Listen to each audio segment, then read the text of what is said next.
चुनाव के पहले हर राजनीतिक दल अपनी अपनी बात लेकर के आती है।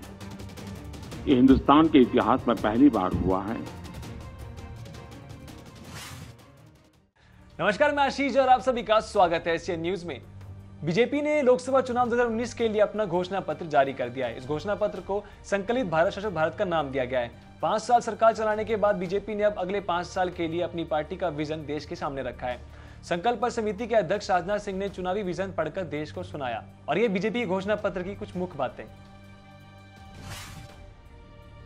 सामान्य रीते ये स्वाभाविक है कि चुनाव के पहले हर राजनीतिक दल अपनी अपनी बात लेकर के आती है, लेकिन राजनाथ जी के नेतृत्व में हमारे अध्यक्ष जी ने जो कमेटी बनाई थी उसने पिछले 2-3 महीने लगातार मेहनत की और एक प्रकार से जन के मन की बात,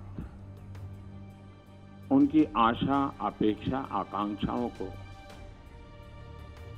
सुनना, समझना और एक डॉक्यूमेंट में भले सब कुछ ना आ जाए लेकिन उसकी मूलभूत बातों को पकड़ करके आगे चलने का ये जो मेहनत की है इस टीम ने, मैं इस टीम को हृदय से बहुत बहुत बधाई देता हूं।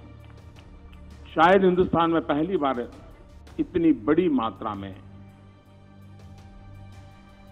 सरकार किन बातों को लेकर के आगे काम करे, जनता को इतनी बड़ी मात्रा में विचार विमर्श हुआ है, ये हिंदुस्तान के इतिहास में पहली बार हुआ है और ये लोकतंत्र का ट्रू स्पिरिट है और उसको हमने आगे बढ़ाने का प्रयास किया है। आपने देखा होगा कि मैनिफेस्टो में 3 प्रमुख बातों का उल्लेख किया गया है और उसी के आसपास हमारा पूरा ये डॉक्यूमेंट तैयार हुआ है। राष्ट्रवाद ये हमारी प्रेरणा है, अंत्योदय ये हमारा दर्शन है और सुशासन ये हमारा मंत्र है। संकल्प पत्र की घोषणा करते हुए राजनाथ सिंह ने बताया कि सुरक्षा नीति पर बीजेपी का स्टैंड बिल्कुल स्पष्ट रहेगा। राजनाथ सिंह ने कहा कि राम मंदिर को लेकर हर तरह की प्रयास किए जाएंगे। बीजेपी के संकल्प पत्र में 60 साल के ऊपर की उम्र वाले छोटे और श्रीमंत किसान को सामाजिक सुरक्षा के तहत पेंशन देने का फैसला किया गया है। मोदी सरकार ने प्रधानमंत्री किसान सम्मान निधि योजना शुरू की थी, जिसके तहत 2 हेक्टेयर तक जमीन वाले किसानों को हर साल 6,000 रुपए की आर्थिक मदद देने की बात कही गई थी।